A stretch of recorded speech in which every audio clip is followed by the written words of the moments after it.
नमस्कार, सुलगता सवाल देख रहे हैं आप। मैं हूं आपके साथ सबा शाहिद शेख। विपक्षी गठबंधन इंडिया ने मुंबई मीटिंग को लेकर जितना हवा हवाई बातें की जा रही, वो मीटिंग होते ही बिल्कुल धाराशायी हो गई। विपक्षी एकता की मुंबई मीटिंग एकता दिखाने की मीटिंग से ज्यादा अपना अपना गुस्सा दिखाने की मीटिंग बनकर सामने आई है। पीएम मोदी को हराने के लिए विपक्ष एक तो हुआ है, लेकिन अपनी अपनी जिद पर भी पार्टियां अड़ी हुई है, जिसका ताजा तरीन उदाहरण ममता बनर्जी बन गई। क्योंकि विपक्षी गठबंधन इंडिया में ममता बनर्जी को कितना ज्यादा तवज्जो दी जा रही थी, वो सब धरी की धरी रह गई जब ममता बनर्जी मुंबई की मीटिंग से नाराज होकर वापस लौट गई। अब सोचने वाली बात तो यह है कि विपक्षी गठबंधन की मीटिंग को लेकर जो ताना बाना बुना गया वो इतना कमजोर निकला कि बैठक में ना तो संयोजक के नाम पर फैसला हुआ और ना ही बाकी मुद्दों पर। लेकिन अब मीटिंग की हालत देखकर अंदाजा लगाया जा रहा है कि दोबारा से मीटिंग होगी भी कि नहीं होगी, या फिर अब सबकी राहें जुदा हो जाएगी। क्योंकि मीटिंग में सुबह के वक्त का नज़ारा देखकर सिर्फ कहा जा रहा था कि ये लोग यहाँ से भी सिर्फ फोटो सेशन कराकर ही चले जाएंगे, और शाम तक वही हुआ। लेकिन इंडिया गठबंधन की इस हालत को लेकर तमाम सवाल सुलग रहे हैं। विपक्षी गठबंधन की मुंबई मीटिंग में क्यों मची अफरा तफरी? मीटिंग खत्म होने से पहले ही क्यों नाराज होकर गई ममता बनर्जी? ना संयोजक का नाम फाइनल, ना मुद्दों पर चर्चा, तो क्यों हुई बैठक? क्या पूरी तरह से बिखरने की कगार पर पहुंच गया विपक्षी गठबंधन? विपक्षी दलों के महागठबंधन इंडिया की मुंबई में हुई तीसरी बैठक में वही हुआ जो पिछली बैठकों में हुआ, यानी सिर्फ और सिर्फ हुआ तो फोटो सेशन। इसके अलावा ऐसा कुछ भी नहीं था जिसे चुनाव को लेकर जोड़ा जाए। 28 दलों के नेताओं के साथ मंच पर मौजूद नीतीश कुमार की मुराद पूरी नहीं हुई। विपक्षी गठबंधन इंडिया का संयोजक बनने का ख्वाब देखने वाले नीतीश कुमार को जोरदार झटका लगा, क्योंकि उनके हित की बात तो किसी ने की ही नहीं। इसलिए नीतीश कुमार की डिमांड पूरी नहीं हुई, संयोजक पर फैसला नहीं हुआ। इस मीटिंग में 13 नेताओं की कोऑर्डिनेशन कमेटी जरूर बनाई गई। इस कमेटी में शरद पवार, तेजस्वी यादव, केसी वेणुगोपाल, टीआर बालू, संजय राउत, अभिषेक बनर्जी, राघव चड्ढा, हेमंत सोरेन, जावेद अली खान, लल्लन सिंह, डी राजा, उमर अब्दुल्ला, महबूबा मुफ्ती शामिल किए गए। मीटिंग में वन नेशन वन इलेक्शन के विरोध की रणनीति पर भी चर्चा हुई, मगर नेताओं ने बातचीत में इसका जिक्र नहीं किया। इंडिया की तीसरी मीटिंग में 3 संकल्पों पर सहमति बनी। इंडिया के सभी दल लोकसभा चुनाव साथ मिलकर लड़ेंगे, लेकिन ये वादा कब तक निभाया जाएगा, इसकी कोई गारंटी नहीं है। सीट शेयरिंग के बारे में सभी दल जल्द ही सहमति से फैसला लेंगे। सभी पार्टियों के नेताओं से कहा गया है कि वो सहयोगी दलों को कितनी सीटें दे सकते हैं, इस पर जल्द से जल्द अपना पक्ष रखें। इंडिया के नेता पूरे देश में एक साथ रैली करेंगे। जुड़ेगा भारत, जीतेगा इंडिया का मीडिया कैंपेन कई भाषाओं में चलेगा।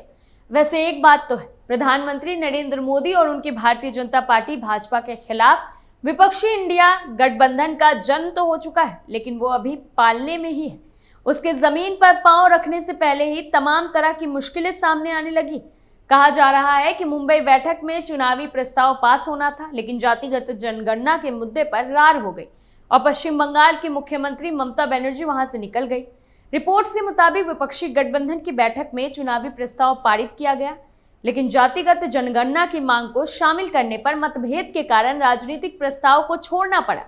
वहीं राष्ट्रीय जनता दल यूनाइटेड और समाजवादी पार्टी ने जातिगत जनगणना की मांग का समर्थन किया, जबकि पश्चिम बंगाल की मुख्यमंत्री और तृणमूल कांग्रेस प्रमुख ममता बनर्जी विरोध में उतर आई।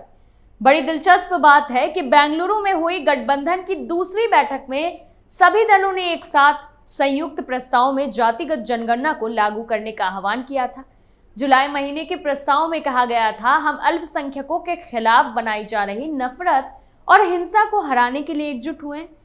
महिलाओं, दलितों, आदिवासियों और कश्मीरी पंडितों के खिलाफ बढ़ते अपराधों को रोके, सभी सामाजिक, शैक्षिक और आर्थिक रूप से पिछड़े समुदाय के लिए एक उचित सुनवाई की मांग करें और एक पहले कदम के रूप में जातिगत जनगणना को लागू करें।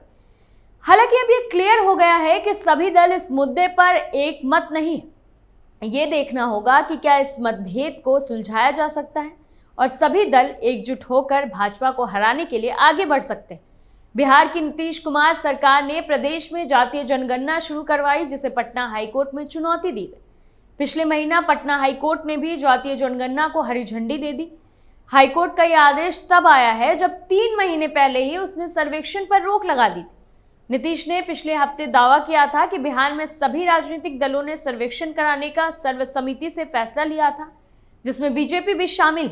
वहीं 29 अगस्त को केंद्र ने भी सुप्रीम कोर्ट में दायर एक हलफनामे में संशोधन किया और एक पैराग्राफ को हटा दिया, जिसमें कहा गया था कि किसी अन्य निकाय को जनगणना या किसी भी समान कार्रवाई का संचालन करने का अधिकार नहीं। हलफनामा दायर करने के कुछ घंटों बाद सरकार ने कहा कि पैराग्राफ अनजाने में आ गया। वहीं अब दूसरी तरफ यह खबर भी सामने आ रही है कि शिवसेना यूबीटी की तरफ से उद्धव ठाकरे ने यह ऐलान कर दिया है कि इंडिया गठबंधन को संयोजक की जरूरत है ही नहीं। ठाकरे ने कहा कि हमने आपसी सहमति से 13 सदस्यीय कोऑर्डिनेशन कमेटी का गठन किया गया है। इस कमेटी के सदस्य गठबंधन से जुड़े मुद्दों पर फैसला करेंगे और अपनी अपनी पार्टी के नेताओं को इससे वाकिफ कराएंगे। यानी जब जरूरत नहीं थी तो इतने दिनों से ड्रामा करने की जरूरत क्या थी, या फिर अंदर खाने में इस बात पर सहमति नहीं बन पा रही है, किसके किसके नाम शामिल किए जाए, इस पर अड़चन आ रही। वही शाम होते होते मुंबई में विपक्षी गठबंधन की मीटिंग का वो हाल हो गया कि नेता भी इक्का दुक्का नजर आए। दरअसल शाम होते होते आधे अधूरे नेता बचे। इसे लेकर पूर्व केंद्रीय मंत्री लालू प्रसाद यादव ने तंज कस दिया। ममता और बालू के निकल जाने के बारे में पता चलने पर उन्होंने मंच से कहा कि हम क्यों पीछे रहे, हम भी निकल जाते हैं। दरअसल शरद पवार ने पहले ही कहा था कि बैठक में 28 दलों के 63 प्रतिनिधि भाग लेंगे और मीटिंग में सुबह वैसा ही माहौल दिखा। विपक्षी दलों के नेताओं से मंच खचाखच दिखा। एक फ्रेम में नेता समा नहीं रहे थे, लेकिन शाम होते होते यही तस्वीर बदल गई। इस पर लालू प्रसाद यादव ने चुटकी भी ले ली। मंच से बोलते हुए लालू ने कहा कि हमारे बीच में ममता दीदी भी है। फिर उन्हें पता चला कि वो तो निकल चुकी है। इसके बाद लालू ने अपनी स्पीच आगे बढ़ाई। उन्होंने दूसरा वाक्य बोला ही था कि बालू का जिक्र आया। उन्होंने पूछा कि बालू जी भी निकल गए क्यों? उन्हें बताया गया कि उनकी फ्लाइट थी, वो निकल चुके। इस पर लालू तंज कसते हुए बोले, मेरा भी प्लेन है, मैं भी निकल जाता हूं। यहाँ पर भी लालू यादव ने जाने अनजाने विपक्षी नेताओं पर ही तंज कस दिया। कहा जा रहा है कि अगले लोकसभा चुनाव में राष्ट्रीय जनतांत्रिक गठबंधन एनडीए का मुकाबला करने के लिए अपनी साझा रणनीति तैयार करने को विपक्षी गठबंधन के नेता पटना और बेंगलुरु के बाद मुंबई में तीसरे दौरे के विचार मंथन सत्र के लिए जुटे थे। लालू यादव ने कहा कि 1-to-1 फाइट नहीं होने की वजह से नरेंद्र मोदी को फायदा मिला। अब इंडिया की एकजुट होने के बाद अब बीजेपी को लाभ नहीं मिला। देश में अल्पसंख्यक सुरक्षित नहीं। सीवर्स बैंक में कालाधन मुद्दे पर भी उन्होंने नरेंद्र मोदी का घेराव किया। उन्होंने कहा कि नरेंद्र मोदी ने चुनाव में कालाधन लाकर लोगों का 15 लाख देने का वादा किया।